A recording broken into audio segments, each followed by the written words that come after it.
It's the most controversial proposal from the Retirement Fund, Furlough Fridays. GovGuam employees would be furloughed one Friday every pay period for a projected savings of $20 million, an idea the governor immediately vowed to veto. One of the major issues for me on a furlough, that's akin to a 32-hour work week. That's all it is. I want to thank them for their advice on furloughs, but I'm not accepting it, and I think that's not within their purview.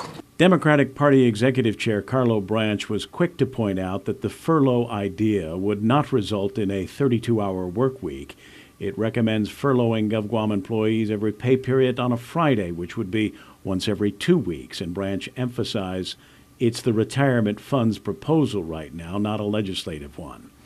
The second Retirement Fund alternative to the governor's early retirement plan is a pension bond, which would infuse a sum of cash into the retirement fund, allowing the government to reduce its contribution rate. That would save about $8 million. Not a bad idea, says BBMR Director John Rios. The bond is a good idea if depending on our debt ceiling, if the debt ceiling allows us to borrow additional, it is a good idea. The third idea from the Retirement Fund is a voluntary separation incentive program, combined with a hybrid retirement plan estimated to save up to $15 million. Part of that hybrid alternative provides a 5-year extension on the amortization period. That would help a little? Yeah, if you look at that 5 years and our 10-year temporary extension of the amortization, it does the same thing.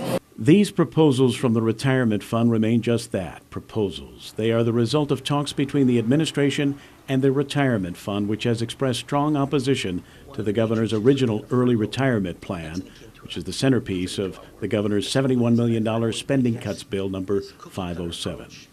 Vice Speaker B.J. Cruz has encouraged the dialogue between Adelup and the fund in an effort to reach a compromise over what cuts are really needed and which ones are politically palatable.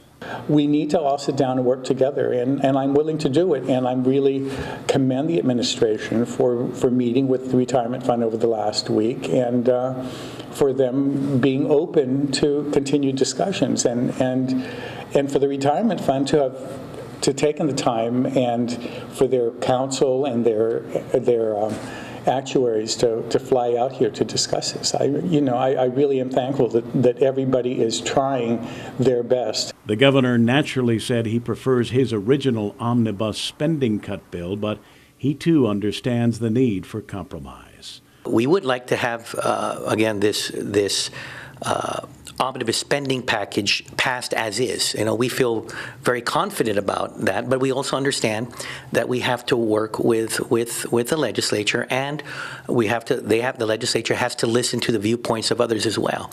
So that being said, what we will try to do is try to see how we can work with groups such as the Retirement Fund and the legislature towards coming to a common resolution.